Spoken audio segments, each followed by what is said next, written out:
This is the craziest story you would hear today. So an elderly woman in Canada by the name of Janet died at the age of 84. And when she died, she did not have any living descendants. No kids, no brothers, no sisters. However, her sister's children, that is her nephews and nieces, were still alive. And when they came to claim her properties, they learned that their aunt Janet had willed all her $1 million fortune to a young man named Simon. And when they tried to learn who Simon was, whether if Simon was a long-lost child, did not know about, if he was a family member that they had not heard of, only for them to learn that this said Simon was a male prostitute, was a gigolo who used to service their auntie months before she died.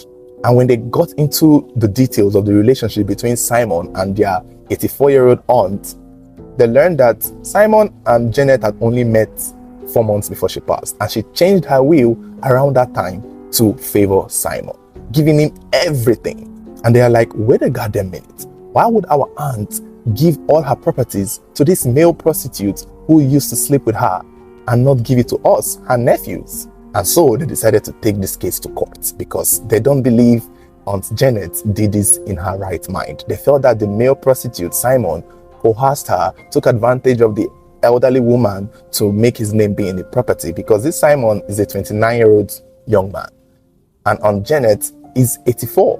But it gets even more interesting. They were able to find out that Simon and Janet met online. He came as a male prostitute rendering gigolo services. Basically, Janet was paying him for sex, and that was his job. And in the 4 months that they knew each other, according to investigation, Simon and Janet had slept together 7 times. That Simon had spent 7 nights with Janet. And in each of these meetings, he got paid. And this is what the nephews and nieces of Janet are arguing, that he's a male prostitute. He got paid for his services. Every single time he met with their aunt paid him very well. So why is their aunt willing all her properties to him still? That they don't believe this is right, and that his name should be taken off the will, and all her properties should be given to her immediate surviving family, which is the nephews and the nieces who are coming here to claim this woman's properties. But there's a big problem, because the person Janet willed all her properties to before Simon, because she only changed it 4 months before her death, the person that was on that will was another male prostitute before Simon. So basically, that male prostitute has come out to say that, see, if you all are going to take Simon's case to court and the court strikes Simon's name off the will, then automatically her previous will before that one should be the one that should be active, which would favor the former male prostitute that Janet used to sleep with before she met Simon. So basically, Aunt Janet was just willing all her properties to every male prostitute who would take their time out to service her, even though she was paying them.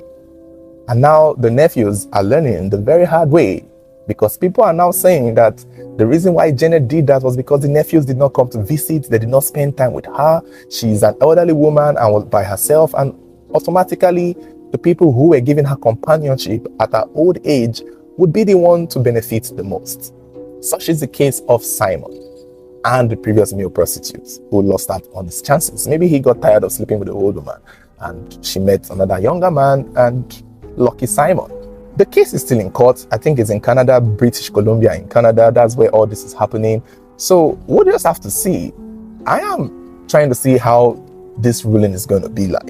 Most people are saying that Simon should have the properties because that is what the woman wanted. Some people are saying that Simon may have taken advantage of the woman's age and whatever comes with the age and found a way to put his name in the will. Some people are saying it should automatically go to the nephews. Some people are saying the nephews don't deserve it because they didn't come to visit her or give her the time of the day or spend time with her, and that is why they lost out on it. But you guys, let me know what you think. Also, if you're in any European country looking to send money to your loved ones in Africa, especially in Nigeria, use the Lemfi app. Go to your Apple App Store or your Google Play Store and download the Lemfi app using our promo code TrueCrime to register, so that when you make your first €100 transfer, you get €15 cash back. It is quick and reliable with 0 transfer fees. And with this app, you can send your loved ones money in Africa, in Nigeria, straight to their bank account. So download the Lemfi app now and thank me later.